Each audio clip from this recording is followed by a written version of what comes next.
अवाम के साथ मजाक कर रहे हैं। और आज भी अली अमीन गंडापुर साहब ने कहा है कि अवाम को मशवरा है चीनी और रोटी का इस्तेमाल कम कर दें। ये हुकूमत जो रियासत मदीना का दावा करती है और वो आवाम से अब रोटी भी छीनने की कोशिश कर रही है। पहले ही महंगाई इतनी ज़्यादा हो चुकी है और 3 साल हो चुके हैं इस हुकूमत को। 3 सालों में ये लाइन ऑफ एक्शन अपना सीधा नहीं कर सके और आवाम को मशवरे दे रहे हैं कि आप कम खाएं और कल खुदा न खास्ता ये भी कहना शुरू कर देंगे कि आपका जीना भी ज़रूरी नहीं है। इस तरह के गैर ज़रूरी बयानात इस हुकूमत का खासा रहे। 3 सालों में हमने देखा कि वफाकी वज़रा की तरफ से जो एटीट्यूड है वो सबसे बड़ा मसला रहा और आवाम के साथ इनका मजाक, महंगाई तो थी ही थी लेकिन मजाक भी करना शुरू कर दिया। दूसरी तरफ हुकूमत ने नैब ऑर्डिनेंस बनाया और इस नैब ऑर्डिनेंस को अपोजिशन ये कह रही है कि ये हुकूमत में बैठे लोगों के लिए एनआरओ है। वज़ीर आज़म बार बार ये बात कह चुके हैं कि मैं किसी को एनआरओ नहीं दूंगा, लेकिन अब उन्होंने ख़ुद ये एनआरओ अपनी ही हुकूमत को दे दिया है। नून लीग इस पे तनकीद कर रही है, पाकिस्तान पीपल्स पार्टी तनकीद कर रही है, लेकिन ज़रूरत क्यों पेश आई?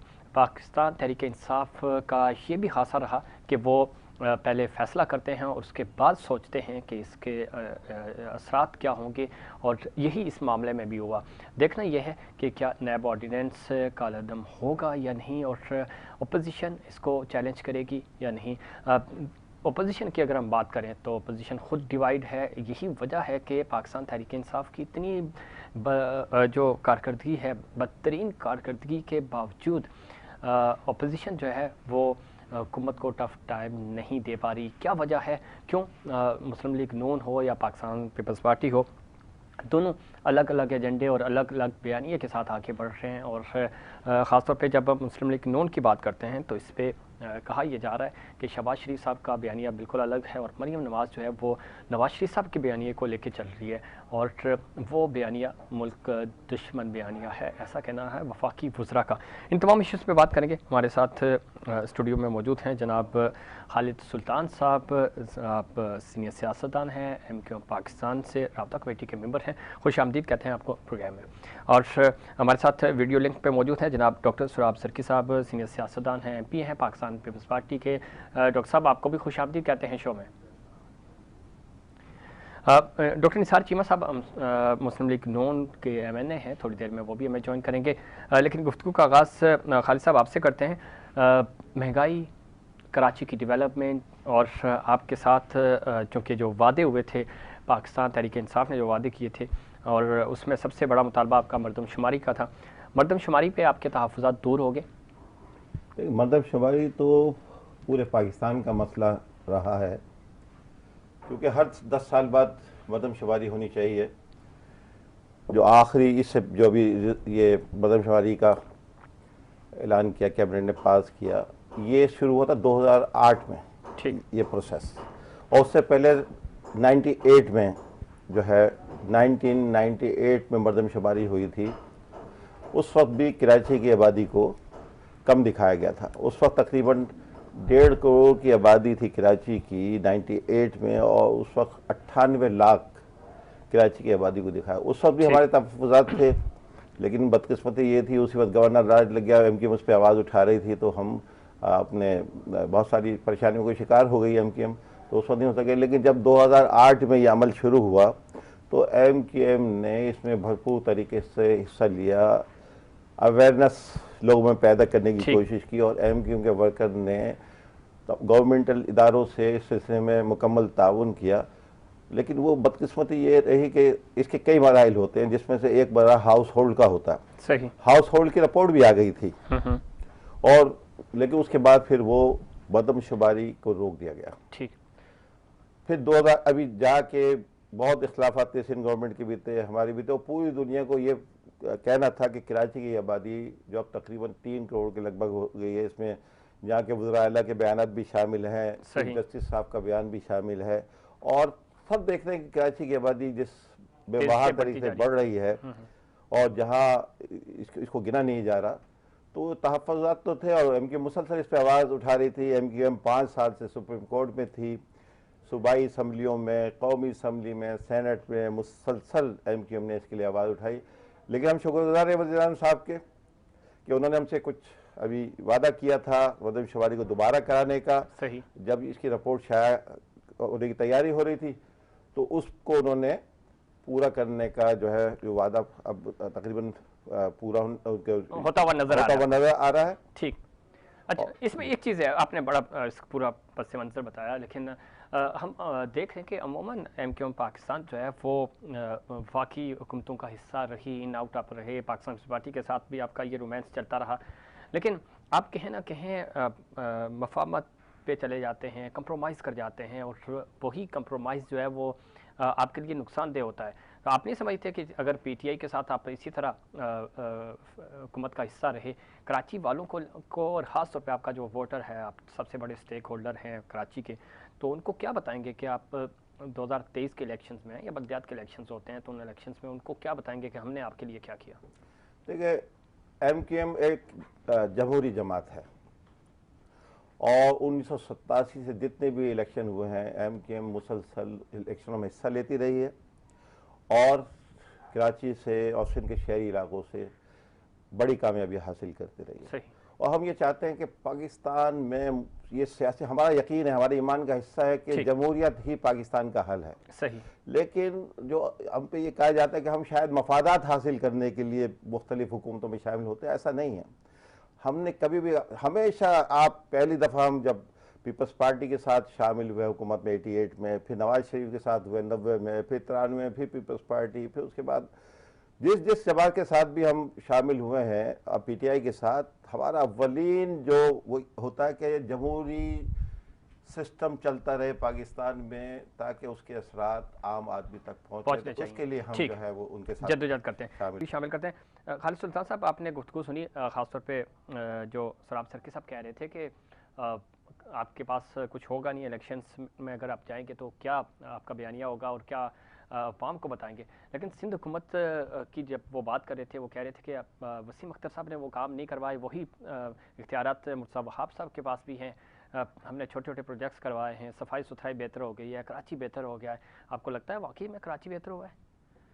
एक तो मैं अपने पीपल्स पार्टी के भाइयों से कहता हूँ कि आप लोग MQM की फिक्र ना करें, आप लोगों को हमारे गम में दुबला होने की जरूरत नहीं है। अच्छा, दुबले हो भी नहीं रहे? हमें तो पता है कि 87 से और कराची की आवाम को पता है कि अगर कोई काम करता है, कोई खिदमत करता है तो सिर्फ MQM करती है, और कराची के लोग इसीलिए बार बार उसको मुंतखब करते हैं। ठीक।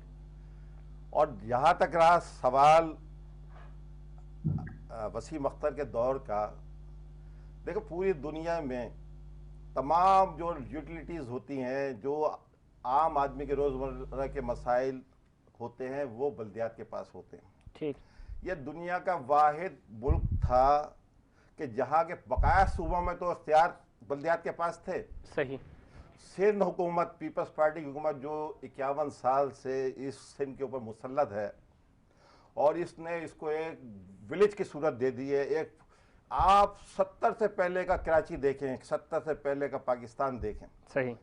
सिर्फ जो हमारे आबा अजदाद आए थे 1947 में, 23 साल के अंदर पूरे पाकिस्तान को, ख़ास तौर पर कराची को जिस तरह डेवलप कर दिया था, वो पीपल्स पार्टी की जब से हुकूमत आई है उसने इसको खंडर बना के रख दिया। ठीक। इस दफ़ा मुसलसल 13 साल से पीपल्स पार्टी के पास कराची और पूरे सिंध के अख्तियारात हैं।